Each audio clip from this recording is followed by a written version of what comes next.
సూర్యుని వరం పొందిన అసురరాజు తన తెలివితో దేవతలునే వణికించాడు. కాని ఒక్క మోహం అతని అంతానికి కారణమైంది.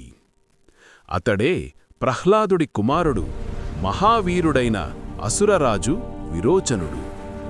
ధర్మనిష్ఠుడైన ప్రహ్లాదుని వంశంలో పుట్టిన విరోచనుడు అసుర స్వభావంతో పాటు అపారమైన బుద్ధి, వ్యూహశక్తి కలిగిన రాజుగా ఎదిగాడు.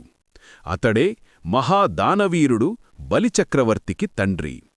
చిన్నప్పట్నుంచే శాస్త్రాలు, యుద్ధవిద్యలు, మాయాశక్తులలో నిపుణుడై దేవతలకే భయం కలిగించే అసురరాజుగా విరోచనుడు ప్రసిద్ధి పొందాడు.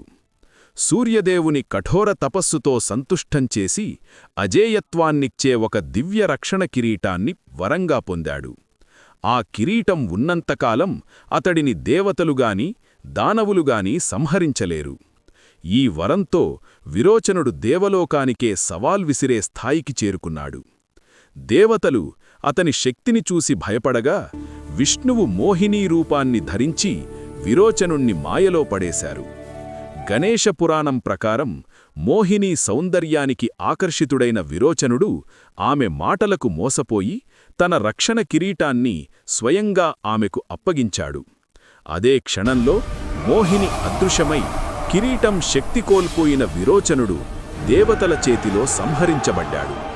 ఇలా తన బుద్ధి ఉన్నప్పటికీ అహంకారం, ఆకర్షణకు లోనై విరోచనుడు తన మరణాన్ని తానే ఆహ్వానించుకున్నాడు. అయితే అతని ధర్మబోధ, త్యాగగుణాలు బలిచక్రవర్తిలో సంపూర్ణంగా ప్రతిఫలించాయి. విరోచనుని కథ, పురాణాలు ఒక స్పష్టమైన సత్యాన్ని చెబుతాయి. వరాలు, శక్తులు ఎంత గొప్పవైనా వివేకం తప్పితే వినాశనం తప్పదు. ఇలాంటి వీడియోల కోసం మన ఛానల్ని ఫాలో అవ్వండి.